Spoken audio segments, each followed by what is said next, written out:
नमस्कार. रामकृष्ण हरी. समन्वय प्रतिष्ठानच्या वतीने चालू असणाऱ्या या महोत्सवाअंतर्गत आज आपल्या सर्वांच्या समक्ष येताना मला स्वतःला खूप आनंद होतो आहे.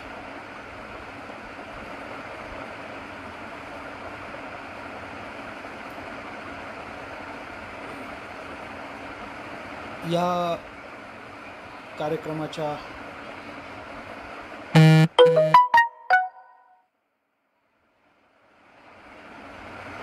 अंतर्गत आतापर्यंत झालेल्या सर्व व्याख्यानांचा आढावा घेता आणि त्या सर्व व्याख्यानांचा परिणाम पाहता ज्या हेतूने जे उद्दिष्ट डोळ्यासमोर ठेवून हा कार्यक्रम सुरू केला गेला ते आपल्या सर्वांना ज्ञात आहे. त्याबद्दल अधिक विस्तार न करता या निमित्तानं महाराष्ट्रातल्या एका थोर अलौकिक अशा परंपरेप्रती नतमस्तक होत त्या परंपरेच्या कार्याविषयी अंतःकरणामध्ये सद्भाव बाळगत मी समन्वय प्रतिष्ठान आणि आपण सर्व संचालक, पाटंगणकरी परिवार आणि सर्व श्रोते आपल्या सर्वांबद्दल कृतज्ञता व्यक्त करतो.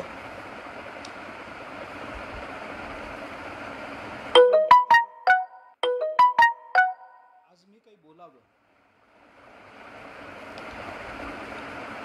किंवा या संबंधामध्ये काही विशेषत्वाने सांगावं असं नाही आहे, परंतु संतांच्या कार्याचं चिंतन हे नेहमी आपल्याकडून व्हावं. संतांच्या संबंधानं काही बोलता यावं, त्यांचं वर्णन करण्यामध्ये आपली वाणी व्यतीत व्हावी आणि त्या संबंधानं काही पुण्यगाठीशी बांधावं या उद्देशानं मी आज आपल्या सर्वांसमोर आलेलो आहे. मी खूप धन्यवाद देतो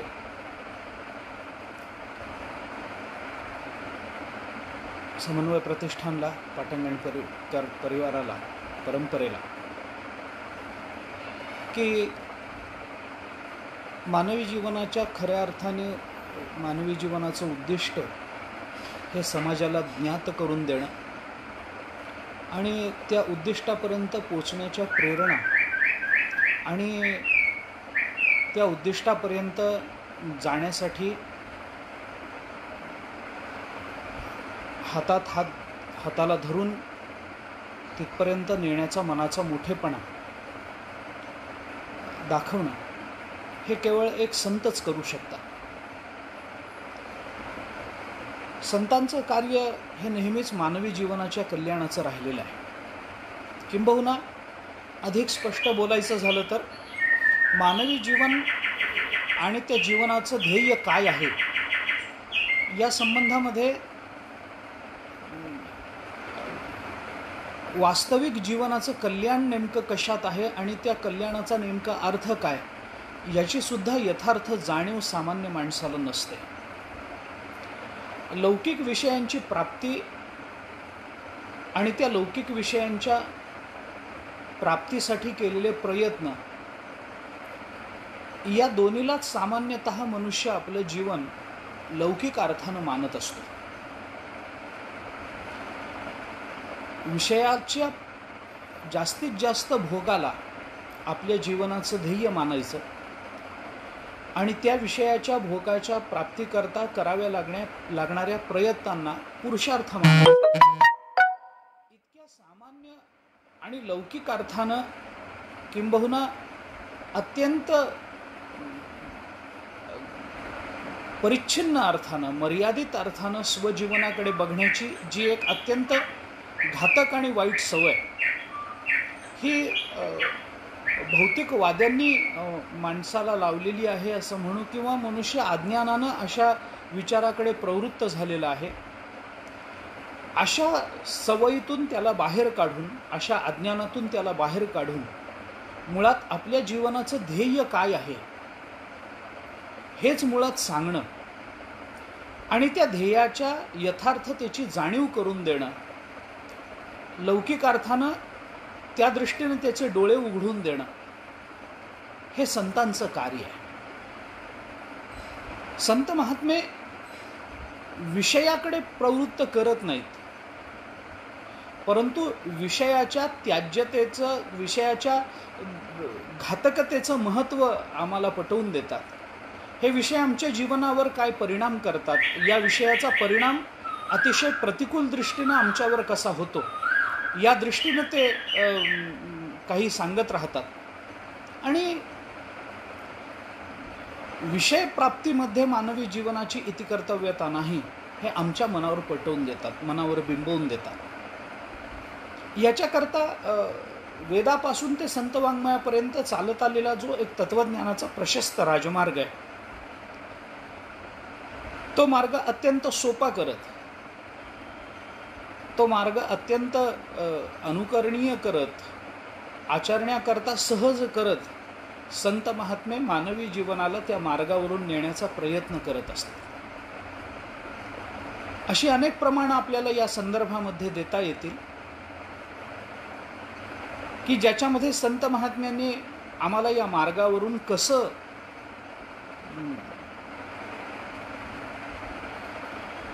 जायचं हे सांगितलेलं आहे.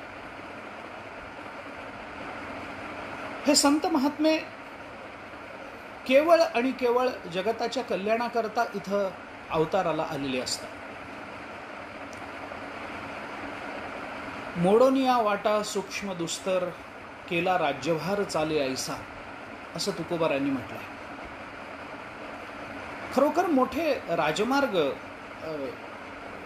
हे घालून दिलेले आहेत, परंतु साध्य जेवढं कठीण असतं तेवढी साधना तीव्र करावी लागते.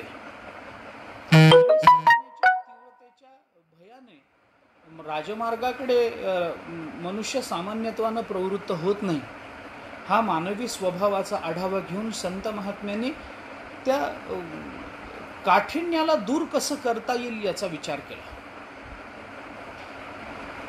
अगदीच संकोचाने जर बोलायचं झालं तर मानवी जीवनाला उन्नत करण्याचा जो एक मार्ग, जो एक विचार संतांनी आपल्याला दाखवून दिलेला आहे, तो वेदातूनच आपल्यापर्यंत आलेला आहे. परंतु वेदापासून जरी आलेला असला तरी संतांनी मात्र त्याला एका वेगळ्या रूपानं आपल्यासमोर उभं केलं. मानवी जीवन हे 3 साधनांनी युक्त असलं पाहिजे, किंवा वेदाने मानवी जीवनाच्या कल्याणाचा विचार करताना 3 मार्गांचा विचार केला आहे असं आपण म्हणू. त्याच्यामध्ये एक ज्ञानयोग आहे, एक कर्मयोग आहे आणि एक उपासना किंवा भक्तियोग आहे. तर ज्ञान, कर्म आणि उपासना या तिन्हीचाही विचार आमच्या जीवनामध्ये महत्त्वाचा आहे. ज्ञानही महत्त्वाचं आहे, कर्मही महत्त्वाचं आहे आणि भक्ती किंवा उपासना हीही महत्त्वाची आहे. तर ज्ञानाची आवश्यकता काय आहे, कर्माची आवश्यकता काय आहे आणि उपासनेची आवश्यकता काय आहे, या सगळ्याचा विचार केला तर ज्ञानाची माणसाला आवश्यकता आहे, कारण ज्ञान हे त्याचं स्वरूप आहे. कर्माचीही एक आवश्यकता आहे, कारण कर्मानं त्याची जीवदशा सिद्ध होणार आहे. आणि उपासनेचीही त्याला त्याच्या जीवनामध्ये आवश्यकता आहे, कारण त्याच्यामुळे त्याच्या अंतःकरणाची शुद्धी आणि त्याच्या अंतःकरणावर विशेषत्वानं काही संस्कार होणार. थोडंसं सूत्राच्या भाषेत जर बोलायचं झालं तर असं आपल्याला म्हणता येऊ शकेल की थोडंसं वेगळ्या अंगाने की कर्माची अगतिकता, ज्ञानाची गरज आणि भक्ती हा ज्याचा स्वभाव आहे त्याला आपल्याला जीव असं म्हणता येतं. आपल्या जीवनातून या तिन्हीपैकी एकाही साधनेला आपल्याला बाजूला करता येईल.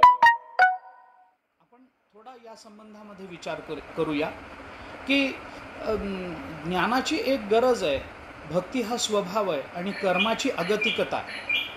आपण कर्म जर बाजूला केलं तर मानवी जीवन सिद्ध होणार नाही. नहि कश्चित क्षणमपि जातु तिष्ठत्य कर्मकृत कार्यते ह्यवशः कर्म सर्व प्रकृती जैर्गुणैः. या गीतेच्या श्लोकाच्या विचाराने जर आपण पाहिलं किंवा त्याच्यावर ज्ञानोबारायांनी म्हणताना असं म्हटलंय की जोपर्यंत मनुष्याला शरीराचा संबंध आहे, जोपर्यंत प्राणाचा संबंध आहे, तोपर्यंत कर्म त्याला दूर करता येणार नाही. संग जव प्रकृतीचा त्याग न घडे कर्माचा, ऐसियाही करू म्हणती तयाचा आग्रहो चिवरे, असं ज्ञानोबारायांनी म्हटलं. म्हणजे कर्माची एक अगतिकता आहे, ती आपल्याला टाळता येणार नाही. आपल्याला कर्म करावंच लागणार आहे आणि कर्म करावं लागलं की त्या कर्माच्या बरोबरीनं आपल्याला दुसरी एक अगतिकता स्वीकारावी लागते, अनिवार्यपणे स्वीकारावी लागते. ती म्हणजे कर्मफलाची असते. कर्म केलं की कर्माचं फल आपल्याला या ना त्या रूपानं भोगावंच लागतं. याच्याकरता त्या कर्माच्या मागे एक ज्ञान असतं, त्या ज्ञानाची जाणीव आम्हाला झाली पाहिजे. कर्म करावं परंतु ते ज्ञानाच्या अधिष्ठानावरती असावं, ते ज्ञानाच्या डोळ्याने बघता यावं. कर्माचे डोळे ज्ञान ते निर्दोष होवावे, असं ज्ञानेश्वर महाराजांचं म्हणणं आहे. कर्माला ज्ञानाचे डोळे असले पाहिजेत आणि कर्माला असलेल्या ज्ञानाच्या डोळ्यांनी जेव्हा आम्ही कर्माकडे बघू तेव्हाच ज्ञान आणि कर्म या दोन्हीचा विचार आम्हाला करता येईल. कारण ज्ञानाच्या अधिष्ठानावर केलेलं कर्म हे जीवाला बंधनकारक होत नाही. कोणतं ज्ञान हवं? कर्ता कोण आहे याचं एक ज्ञान पाहिजे. मी कोण? कर्ता म्हणजे या कर्माचा कर्ता कोण याचं एक ज्ञान असतं. आणि दुसरं, याच्यातून जे कर्मफल प्राप्त होणार आहे ते कर्त्याला मिळतं, या अनुषंगानं दुसरा एक विचार त्यामध्ये आपल्याला करावा लागतो. कारण ज्ञानेश्वर महाराजांनी असं म्हटलंय, तैसा कर्तृत्वाचा मद आणि कर्मफलाचा आस्वाद या दोहीचाही नाव बंध कर्माचा की. हा कर्मबंध आहे. कर्तृत्वाचा अभिमान आणि कर्मफलाची आसक्ती या दोन्हीचाही विचार आमच्या जीवनामध्ये आम्हाला कर्माने बांधून टाकत असतो. मी कर्म करणारा आणि म्हणून मलाच फल मिळालं पाहिजे, ही आसक्ती म्हणजे कर्तृत्वाची आसक्ती नसते आणि कर्मफलाचा अभिमान नसतो. कर्तृत्वाचाच अभिमान असतो आणि कर्मफलाचीच आसक्ती असते. असंच एकूण जीवन आपल्याला विचारात घेतलं पाहिजे. असाच मानवी स्वभाव आपल्याला विचारात घेतला पाहिजे. आणि ह्याच्याकरता म्हणून कुठेतरी आमच्या जीवनामध्ये या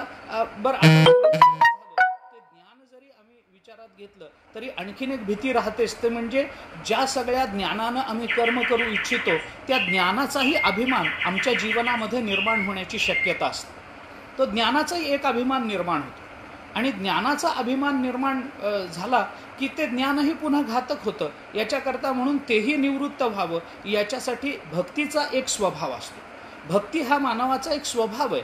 कारण ज्ञानेश्वर महाराजांनी भक्तीचा विचार करत असताना म्हटलं की मनुष्य जात सकळ स्वभावताच भजनशील झाले असती केवळ माझ्याची ठाई. म्हणजे आम्हाला कर्मही पाहिजे, आम्हाला ज्ञानही पाहिजे, आम्हाला भक्तीही पाहिजे. म्हणून या तिन्हीचा स्वतंत्रतेनं विचार न करता आमच्या जीवनामध्ये या तिन्हीचा समन्वय घडवता आला पाहिजे. आणि हा समन्वय आमच्या जीवनामध्ये, मानवी जीवनामध्ये कसा घडू शकतो याचं दिग्दर्शन संत महात्मे आपल्याला करतात. आणि म्हणून ज्ञानेश्वर महाराजांना अलीकडच्या काळामध्ये एक थोर संत वऱ्हाड प्रांतामध्ये होऊन गेले, त्यांचं नाव संत गुलाबराव महाराज. तर गुलाबराव महाराजांनी ते ज्ञानेश्वर महाराजांच्या तत्त्वज्ञानाचं विशेषत्वानं विवरण तर केलंच, पण त्यांनी या समन्वयाचा विचार अधिकाधिक चांगल्या पद्धतीनं मांडल्यामुळे त्यांना समन्वय महर्षी असंही म्हटलं जातं गुलाबराव महाराज. आणि ज्ञानेश्वर महाराजांचंही कार्य तेच आहे. काय असतं, समुच्चय करणं हा भाग वेगळा असतो आणि समन्वय करणं हा भाग वेगळा असतो. ज्ञान आणि कर्माचा समुच्चय वेदांतामध्ये अन्य दर्शनं मानतात, परंतु अद्वैत जे दर्शन आहे, ज्ञानेश्वर महाराजांची जी गीतेवरची टीका आहे, जगद्गुरू शंकराचार्यांचं जे भाष्य आहे, ते समुच्चय न मानता समन्वय अशा पद्धतीनं मानतात. आणि तो समन्वय केला म्हणजे कर्म हे अशा निष्काम भावनेने करता आलं पाहिजे की ज्या कर्माचा परिणाम अंतःकरण शुद्धीद्वारा ज्ञानाच्या अधिकारात प्राप्त झाला पाहिजे. म्हणजे तो परिणाम काय आहे, कर्म का करावं, तर ज्ञानाचा अधिकार मिळावा याच्याकरता म्हणून कर्म करावं. आणि ज्ञानाचा अधिकार मिळून ज्ञान झालं की ते ज्ञानसुद्धा आपल्याला जरी परमात्मा स्वरूपाला पोचवणारं असलं तरीसुद्धा कदाचित त्या ज्ञानाचा अभिमान निर्माण होण्याची शक्यता असते. कारण ज्ञानेश्वर महाराजांनी त्याचाही विचार केला. तो अभिमान किती घातक असतो, ज्ञानाचा अभिमान किती घातक आहे याचा विचार सर्व संतांनी केला आहे. नाथ महाराजांनी केला आहे, तुकोबारायांनी केला, निळोबारायांनी केला, ज्ञानोबारायांनी केला, समर्थांनी केला, सर्वच संतांनी त्याचा विचार केला. अभिमान लागे शुकाची ये पाठी, व्यास उफराटे दृष्टी केली, जनक भेटीसी पाठी खोटे केले, असं तुकोबारायांनी शुकाचार्यांचं उदाहरण देऊन आपल्याला सांगितलं की शुकाचार्यांसारख्या महात्म्याला सुद्धा जर अभिमान निर्माण होत असेल आणि त्याच्याकरता जर त्यांना व्यासमहर्षींनी जनकाच्या भेटीला पाठवून त्यांच्या अभिमानाचं हरण केलं असेल, अभिमान त्यांचा निवृत्त केला असेल, तर आपल्यासारख्या सामान्य माणसाला जर अभिमान निर्माण होईल ह्याच्यामध्ये आश्चर्य वाटण्याचं कारण नाही. आणि तो अहंकार एकदा निर्माण झाला की तो अहंकार मानवाला परमात्म्यापासून दूर नेतोच, पण तुकाराम महाराजांनी म्हटलंय तो त्याला नरकामध्ये घालतो. नरकामध्ये म्हणजे हे अधिक जास्त ते घातक आहे हे कळण्याकरता संतांचे शब्द या दृष्टीने महत्त्वाचे आहेत. बरं, कुणाला हा अभिमान निर्माण होतो? सर्वांना निर्माण होतो का? तर सर्वांना निर्माण होत नाही. नवल अहंकाराची गोठी, विशेषे न लगे अज्ञानापाठी, सज्ञानाचे झोंबे कंठी, नाना संकटी नाचवी. म्हणून ज्ञानोबारांनी म्हटलंय अगदीच अज्ञानाला अहंकार नसतो, अहंकार सज्ञानाला असतो. मला काहीतरी कळतं आहे हे ज्याला कळतं त्याला थोडासा अहंकार निर्माण होण्याची शक्यता असते. आणि म्हणून तो अहंकार निर्माण झाला की तो अहंकारसुद्धा आम्हाला परमात्म स्वरूपाला प्राप्त होऊ देत नाही. याच्याकरता अहंकार रहित होणं हे भक्तीनं शक्य होतं, नुसत्या कर्माने शक्य होणार नाही. कर्माचाही अहंकार असतो, ज्ञानाचाही अहंकार असतो. त्यामुळे भक्ती ही नम्र करते आणि कदाचित भक्तीचाही अहंकार येऊ शकतो, नाही असं नाही. अखंड जयाला देवाचा शेजार, कार्य अहंकार गेला नाही असं मुक्ताबाईंनी नामदेवरायांच्या बाबतीत म्हणावं. याच्यामध्ये अहंकार किती घातक आहे हेच आपल्याला कळू शकतं. आणि म्हणून या तिन्हीचा समन्वय जोपर्यंत जीवनामध्ये होत नाही तोपर्यंत आम्हाला खऱ्या अर्थाने जीवनाची इतिकर्तव्यता प्राप्त करून घेता येणार नाही.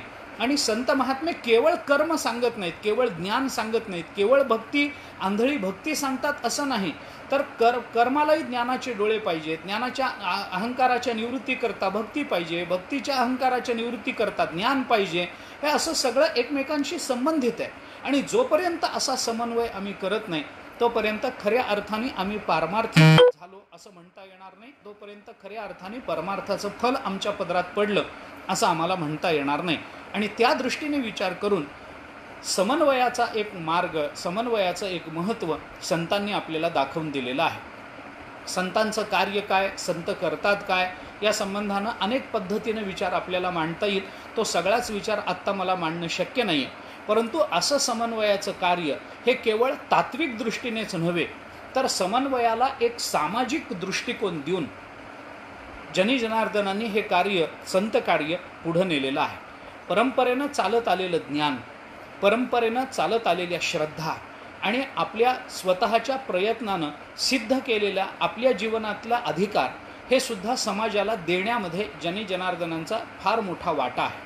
किंबहुना आपल्याजवळ जे जे आहे ते सर्व समाजाला चांगल्यातलं चांगलं देता आलं पाहिजे हा संत स्वभाव त्यांच्या ठिकाणी आपल्याला दिसून येतो. तुकोबाराय म्हणतात तसं सेवितो हा रस वाटितो आणि का घ्यारे होऊ नका रानभरी विटेवरी ज्याची पाऊले समान तोची एक दानशूर दाता. हे तुकोबारायांचं म्हणणं सेवितो हा रस किंवा अनुभवे आले अंगा ते या जगा देत असे असा संतांचा स्वभाव असतो. त्यामुळे हे सगळं समाजाला देणं आणि समाजाला त्याचा कोणताही सामान्यत्वानं विचार न करता तो कोणत्या धर्मातून आला, तो कोणत्या कौटुंबिक पार्श्वभूमीतून आला, त्याची कुळाची परंपरा काय आहे, त्याने स्वतःच्या जीवनामध्ये आत्तापर्यंत काय केलेलं आहे, या सगळ्याचा विचार बाजूला ठेवून त्याच्या जीवनाचं कल्याण झालं पाहिजे एवढंच एकमेव व्यापक उद्दिष्ट डोळ्यासमोर ठेवून संत महात्मे ते ज्ञान त्यांना देत असतात. म्हणजे किंवा ती फलश्रुती त्याच्या पदरात टाकत असतात, त्याच्या जीवनाच्या कल्याणाचा विचार त्याच्यासमोर मांडत असतात. आणि हा सगळा विचार जर आपण बारकाईनं बघितला तर आपल्याला तो हे लक्षात येईल. जनी जनार्दनांचं चरित्र आपण या निमित्तानं ऐकलेलं आहे आणि त्या चरित्रातून कळलेलं काय आहे तर आपल्या जीवनातला प्रत्येक क्षण त्यांनी समाज कल्याणाकरता, लोकोद्धाराकरता, जीवाच्या उद्धाराकरता व्यतीत केलेला आहे. आपल्याला आपण मिळवावं आणि ते आपल्यापुरतंच राखून आपणच फक्त ते भोगावं अशा संकुचित मनोवृत्तीनं जनी जनार्दन कधी राहिलेले नाहीत.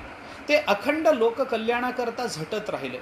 जरी त्यांना ज्ञान प्राप्त झालं तरी ते ज्ञान लोकांना देण्याकडे त्यांचा कल अधिकाधिक होता.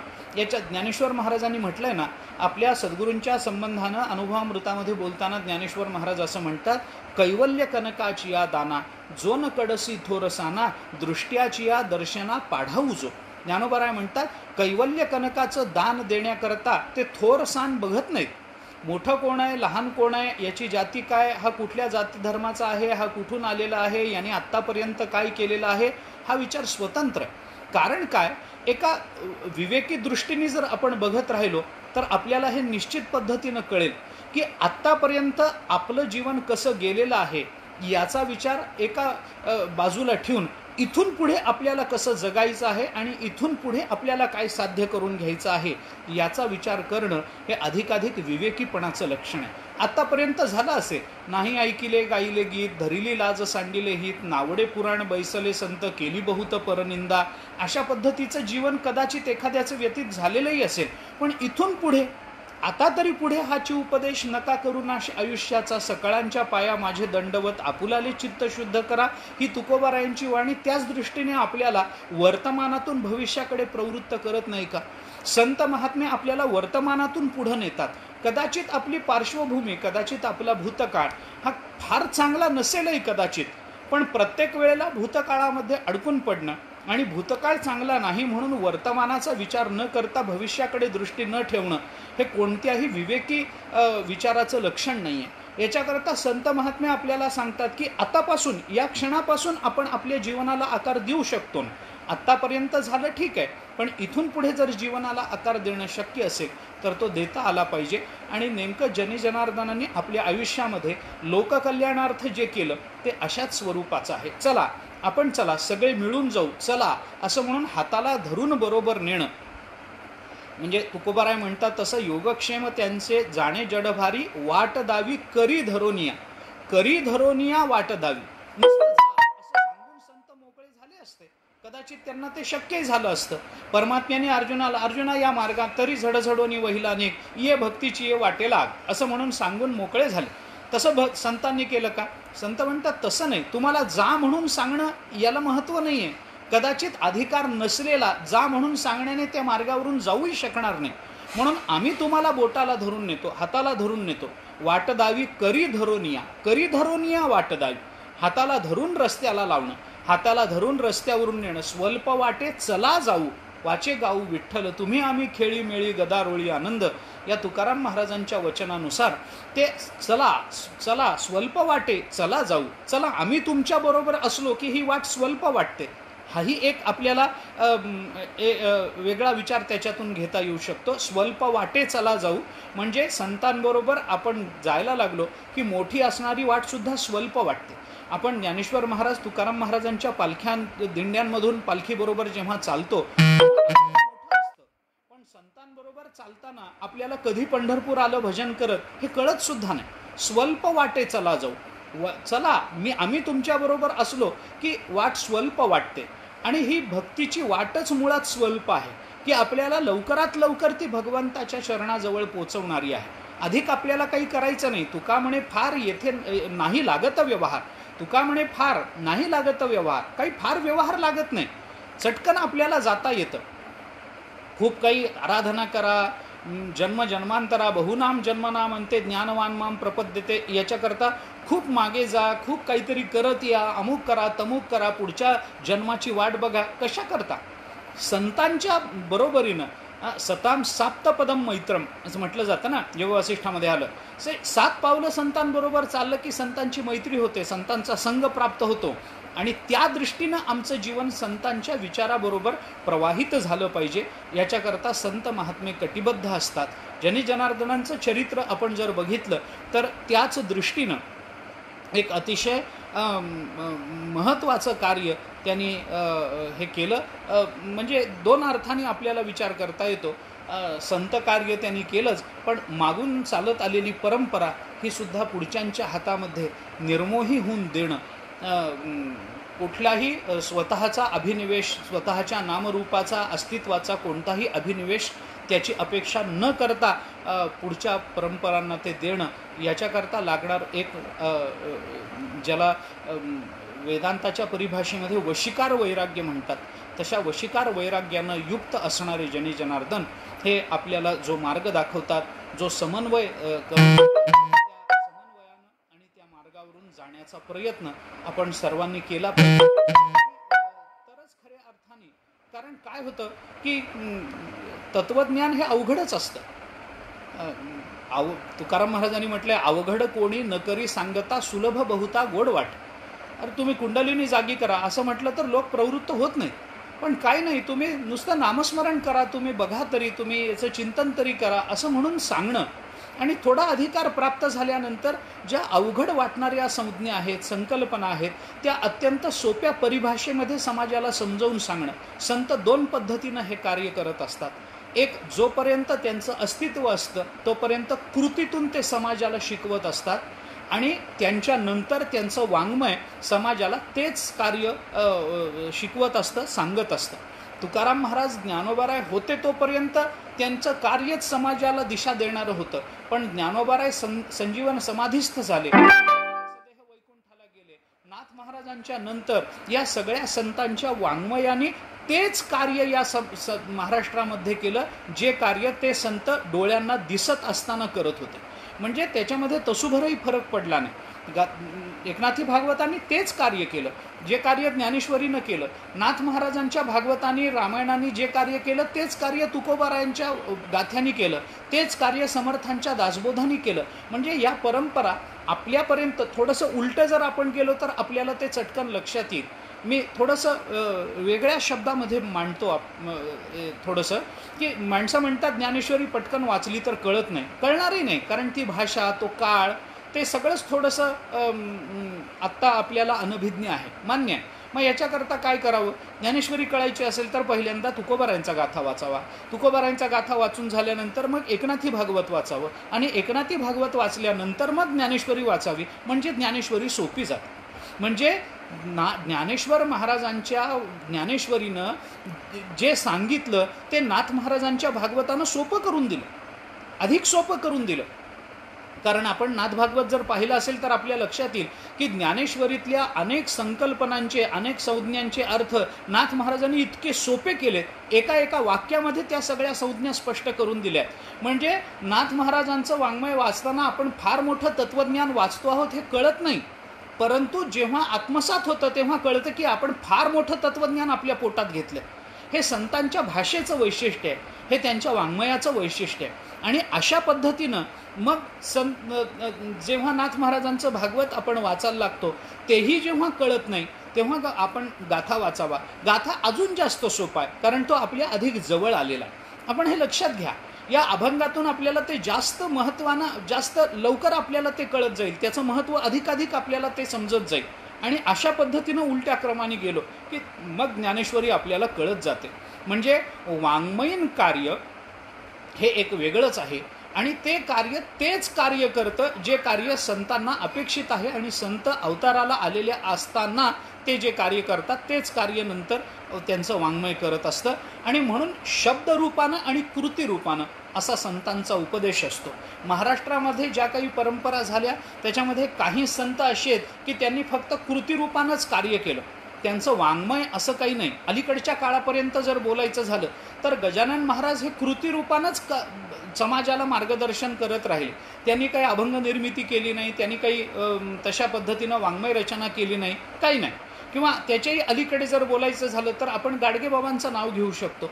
त्यांचं कार्य जर आपण बघितलं तर ते कृतिरूपानंच होतं, त्यांचं वाङ्मय असं काही नाही आहे. परंतु काही संतांचं कार्य वाङ्मय आणि कृती अशा दोन्ही पद्धतीचं आहे. ज्ञानोबारायांचं कार्य, नाथ महाराजांचं कार्य, अशा परंपरांमधून जे संत महात्मे अवताराला आले त्यांनी आपल्या पूर्वजांचं कार्य आणि आपल्या वाङ्मयाची आणि आपल्या कृतीच्या सौलभ्याची भर टाकत ते कार्य अधिकाधिक पुढं नेलं. त्याच्यामध्ये निश्चितच आपल्याला जनार्दनांचं एक मोठेपण मान्य करावं लागेल. त्यांच्या कर्तृत्वाचं श्रेय आपल्याला त्यांना द्यावं लागेल. त्यांच्या उपकाराची जाणीव आपल्याला समाज म्हणून करून घ्यावी लागेल.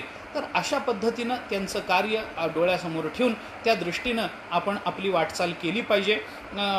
आदरणीय डॉक्टर पाटंगणकर सरांनी त्यांचं चरित्र खूप श्रद्धेने, खूप प्रेमाने हे समाजासमोर आणि चरित्र वाचतो तेव्हा आपल्याला हे लक्षात येतं की एवढ्या मोठ्या महात्म्यांची आत्तापर्यंत त्यांच्या चरित्राची आपल्याला जाणीवच झाली नाही.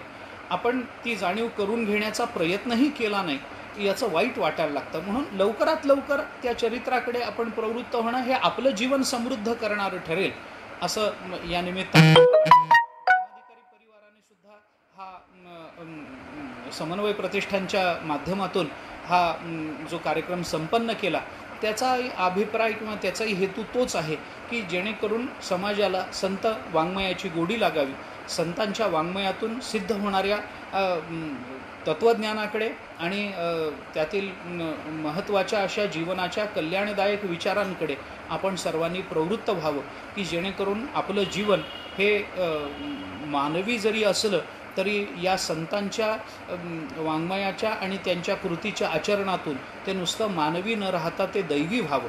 कारण आमचे आजोबाई असं म्हणत असत की आपण माणूस म्हणून जन्माला आलो, ही भगवंताची आपल्यावर कृपा आहे.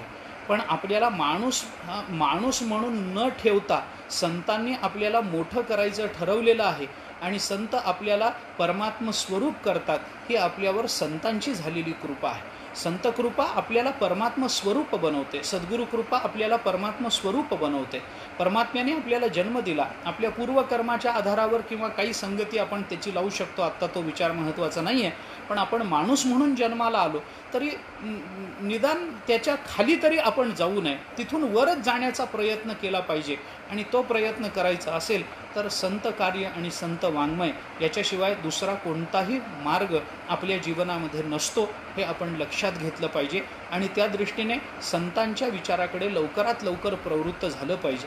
मगाशी म्हटल्याप्रमाणे आत्तापर्यंत आपण झालो नसू, पण आत्तापर्यंत झालो नाही याची हळहळ वाटून पुन्हा कालापव्यय करण्यापेक्षा आत्ता लक्षात आलं ना तर आत्ता या क्षणी ज्ञानेश्वरी, गाथा, नाथभागवत, दासबोध हे ग्रंथ आपण हातात घेऊन त्या दृष्टीनं वाटचाल करण्याचा प्रयत्न केला पाहिजे. किंबहुना तसं करणं हेच आपल्या मनुष्यत्वाचं विचारी आणि विवेकी जीवनाचं लक्षण ठरेल. तशा पद्धतीचं सामर्थ्य आणि तशा पद्धतीचा सद्भाव आपल्या अंतःकरणात संत कृपेने निर्माण व्हावा, याकरता समन्वय प्रतिष्ठाननी हा जो प्रयत्न, स्तुत्य प्रयत्न केलेला आहे, त्या प्रयत्नाला संतांनी यश द्यावं अशी मी प्रार्थना करतो. त्याबद्दल या समन्वय प्रतिष्ठानचं, पाटंगणकर परिवाराचं मी अंतःकरणपूर्वक अभिनंदन करतो आणि धर्माधिकारी परिवाराचं अभिनंदन करतो की जेणेकरून त्यांचं हे समाजोन्नयनाचं जे कार्य आहे ते कार्य संतांना आवडावं, भगवंताला आवडावं आणि संतांनी त्या कार्यामध्ये यांना भरपूर यश द्यावं. आणि मानवी जीवन हे परिपूर्ण होण्याकरता केवळ भगवद्रूप करणं हे मानवी संतांचं ध्येय नाही. मनुष्याला परब्रह्म करणं एवढ्यापर्यंतच मानवी जीवन मर्यादित आहे असं संतांना वाटत नाही. तर परब्रह्म रूप झालेल्या मानवी जीवनाने किंवा त्या दैवी जीवनाने समाजाच्या उद्धाराचं कार्य केलं पाहिजे अशी अपेक्षा संतांना आहे. म्हणून ज्ञानोबारायांनी त्या संबंधामध्ये बोलताना जी भूमिका घेतली ती फार महत्त्वाची आहे. ज्ञानोबाराय म्हणतात, देखे प्राप्तार्थ जाहले, जे निष्कामता पावले, तया कर्तव्य असे उरले लोका लागी. ते जे निष्काम झालेले आहेत, जे प्राप्तार्थ ज्यांना आपल्या इप्सित आपलं प्राप्त झालेलं आहे, मानवी जीवनाची धन्यता ज्यांनी प्राप्त करून घेतलेली आहे, त्यांनी आता काय करावं? ज्ञानोबाराय म्हणतात, आता त्यांनी काही करायचं नाही असं नाही, त्यांच्याकरता एक आहे, ते म्हणजे तया कर्तव्य असे उरले लोकालागी आता इथून पुढे त्यांनी झटायचं आहे. म्हणजे मानवी जीवनाची परिपूर्णता ही परब्रह्म स्वरूपाच्या ज्ञानाच्या प्राप्तीत नसून प्राप्त झालेल्या ज्ञानाला जगामध्ये वितरित करण्यामध्ये मानवी जीवनाची खरी इतिकर्तव्यता आहे, हेच संत महात्मे मानत असतात आणि त्या दृष्टीनं आपलं जीवन संपन्न व्हावं याच्याकरता प्रयत्न करत असतात. तसं आपलं जीवन संपन्न व्हावं याच्याकरता प्रार्थना करतो. मला इथं बोलण्याची संधी दिली त्याबद्दल धर्माधिकारी यांनी निर्माण केलेल्या समन्वय प्रतिष्ठानचं, पाटंगणकरी परिवाराचं अंतःकरणपूर्वक ऋण व्यक्त करतो आणि त्यांना धन्यवाद देतो. आणि संतांची परमात्म्याची सर्वांवर कृपा राहावी.